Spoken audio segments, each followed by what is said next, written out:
Hi everyone, today I'm going to be telling you about the children's author Roald Dahl. So his background in life was that he was one of the most loved storytellers of all time. He was born in Llandaff, Wales on September 13th, 1916. His father and sister passed away when he was 4 years old. He began boarding school at the age of 9, which was not a very pleasant experience for him.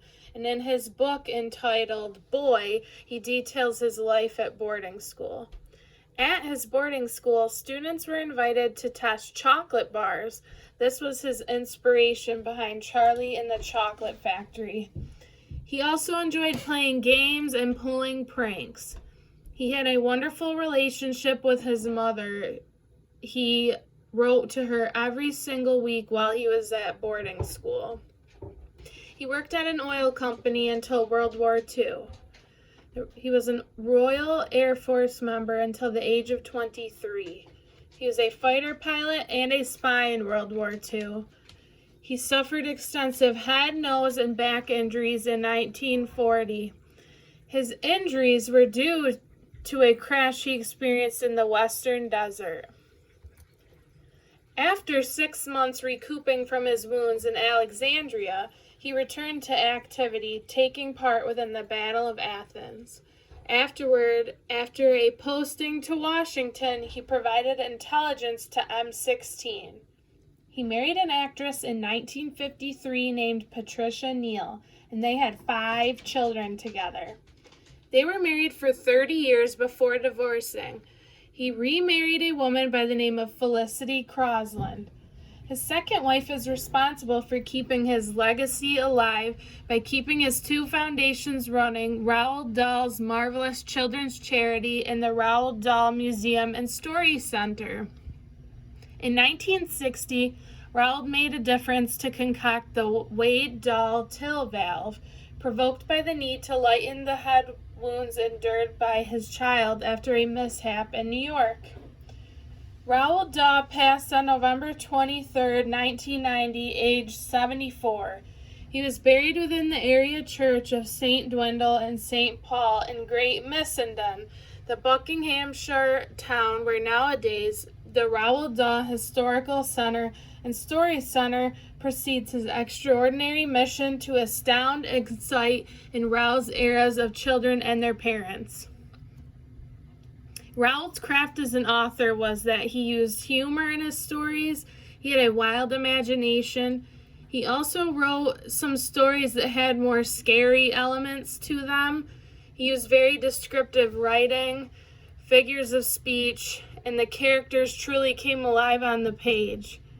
He would use a story to teach lessons to children, and he also used literary devices, personification, and hyperbole especially, and he also used vivid imagery so that his readers could really experience exactly what he was writing on the page. So some examples of his craft was Augustus Gloop and Willy Wonka and the Chocolate Factory. This character is very large for his age and selfish. Roald Dahl is exaggerating this character to make him seem more controversial than he actually is.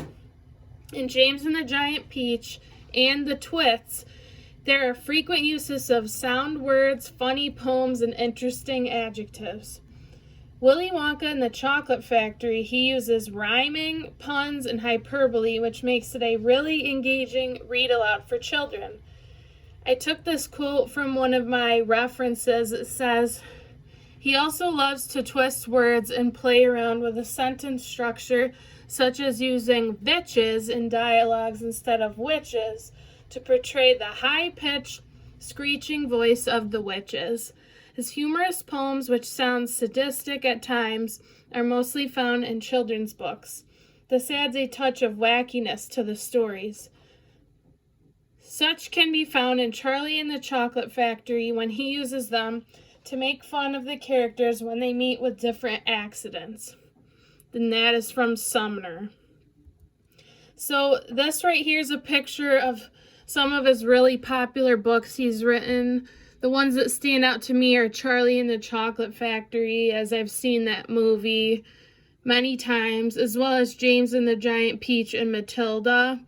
But there's some really wonderful other options as well.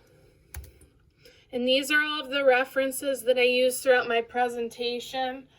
I really liked learning about Roald Dahl because he just seems like a very interesting person with an amazing life that he was able to reference throughout his stories.